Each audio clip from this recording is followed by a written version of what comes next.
Special 7 days ન્યૂઝમાં આપનું સ્વાગત છે। વડોદરાની પ્રતાપનગર સ્કૂલમાં ચૂંટણી કામગીરી દરમિયાન મહિલા કર્મચારી ઉષાબેન સોલંકીનું ફરજ પર આકસ્મિક મોત। ગોરવા આઈટીઆઈમાં બજાવતા હતા ફરજ।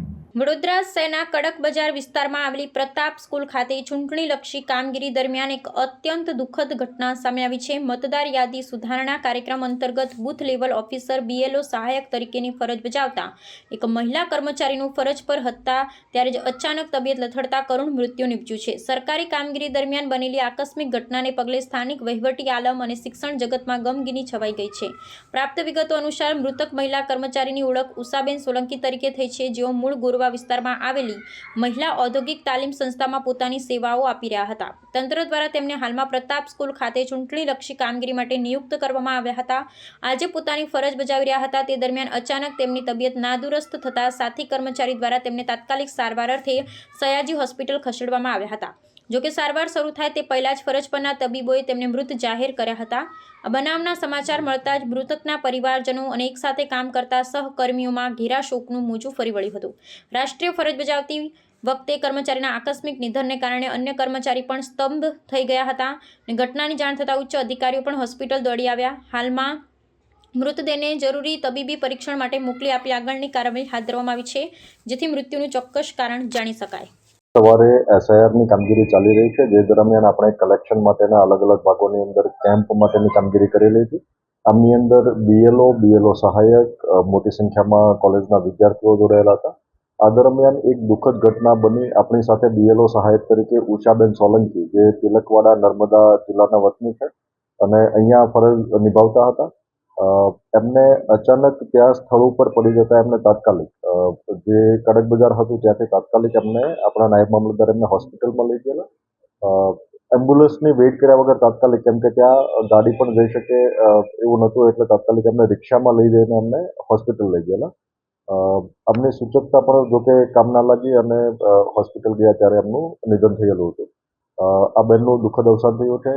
સમગ્ર વહીવટી તંત્ર આ બેનના પરિવારની સાથે છે। એમની આપણે પોસ્ટમોર્ટમની પ્રક્રિયા પૂરી કરેલી છે। પ્રાથમિક રીતે વિગતો જે મળે છે એ મુજબ બહેનો, આ જે બેન છે એ ગોરવા આઈટીઆઈમાં જ્યારે કામ કરતા હતા ત્યારે એમને અમુક સમયે ક્યારેક એમને પડી જવાની તકલીફ હતી। હૃદય રોગના એ બીમારી ધરાવતા હતા અને એમની સારવાર અલગ અલગ તબક્કે ચાલુમાં હતી। વિશેષ કરીને આપણે કાળજી રાખીએ છીએ કે આપણા જે બીએલઓસ છે, બીએલઓ ઉપર કામનું ભારણ ના વધે એટલા માટે અન્ય એમને સહાયકો, અન્ય સંસ્થાઓ, ગુજરાત સરકાર તેમજ રાજ્ય સરકારની વિવિધ સંસ્થાઓને કામે લગાડી છે। વિવિધ કોલેજના વિદ્યાર્થીઓ આપણને મદદ માટે આવ્યા છે, એટલે આજે પણ મોટી સંખ્યામાં વિદ્યાર્થીઓ પણ આ કામગીરીમાં મદદરૂપ થઈ રહ્યા છે। આપણે પણ પ્રયત્ન કરીએ છીએ કે તમામ શાંતિથી કામગીરી કરી શકે। બેન પણ છેલ્લા 4 દિવસથી જોડાયા ત્યારથી બખૂબી કામગીરી નિભાવી રહ્યા છે। વધારે એ કામગીરીનો સ્ટ્રેસ પણ નથી। ડેટા એન્ટ્રીની કામગીરી કરીને ત્યાં જ બેસીને કામગીરી કરે છે। સાંજે સામાન્ય રીતે 6 વાગે ઘરે જતા હતા। ગઈકાલે પણ સાંજે 6 વાગ્યા સુધી કામ કરીને બેન ઘરે ગયેલા હતા। આજે સવારે જ્યારે આવ્યા ત્યારે એમની તંદુરસ્ત હતા અને કામગીરીમાં લાગી ગયેલા હતા, પણ અચાનક એમને મોટા ભાગે જે પ્રાથમિક રીઝન આપણને પોસ્ટમોર્ટમમાં જાણવા મળ્યું છે, હાર્ટ એટેકથી એમનું મૃત્યુ થયું છે। વિશેષ કરીને આપણી આગળ જે વિગતો છે એ મુજબ એમાં 3 વ્યક્તિઓ, એમના સુપરવાઇઝર, એમના સ્ટોર કીપર અને સાથોસાથ આ બેન જે સિનિયર ક્લાર્ક તરીકે ગોરવા આઈટીઆઈમાં ફરજ નિભાવતા હતા, એ ત્રણેયના નામ આસિસ્ટન્ટ તરીકે હતા। આસિસ્ટન્ટ તરીકે આપણે એમને જ્યારે આસિસ્ટન્ટ તરીકે આપણે મૂકીએ છીએ ત્યારે ફૂલ ટાઈમ આ કામગીરીનો હુકમ નથી કરતા, એના બદલે બીએલઓની કામગીરી કઈ રીતે રિલીવ થઈ શકે, અન્ય વિભાગની કામગીરી કરતા હોય સાથોસાથ આ વધારાની કામગીરી તરીકે કરી શકે, એટલા માટે આપણે એમને સ્ટાફનો હુકમ કરીએ છીએ। આ ત્રણેય બહેનો સાથે મળીને કામગીરી કરતા હતા અને અલગ અલગ કામગીરીમાં મદદ કરતા હતા।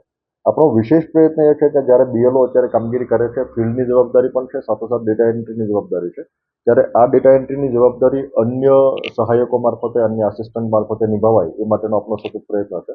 આજે શહેરની અંદર લગભગ 500થી વધારે અલગ અલગ જગ્યાઓ ઉપર બેસીને ડેટા એન્ટ્રીમાં પણ મદદ થઈ રહી છે અને સાથોસાથ 1276 જગ્યાએ જે કેમ્પ ચાલી રહ્યા છે ત્યાં પણ આપણા સહાયકો એમને મદદ કરે છે, જેથી કરીને બીએલઓની કામગીરીનું ભારણ આપણે ઘટાડી શકીએ। રાજ્યભરમાંથી એક પછી એક આવા કિસ્સા સામે આવી રહ્યા છે, જેમાં કામગીરી દરમિયાન ફરજ પર મોત થાય છે તો કોઈ આત્મહત્યા કરી લે છે।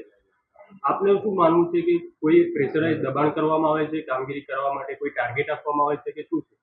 વિશેષ કરીને હું ચોક્કસથી માનીશ કે જહેમતવાળી કામગીરી છે, જેમની અંદર એસઆઈઆરની કામગીરી આપણે સઘન રીતે કરી રહ્યા છીએ. પણ આપણા કિસ્સામાં જે બેનનું નિધન થયું છે, એ કિસ્સાની અંદર ન કોઈ કામગીરીનું ભારણ હતું કે ન કોઈ દબાણ આપવામાં આવેલું હતું. એમને કોઈ દિવસવાર આપણે ટાર્ગેટ પણ નથી આપતા.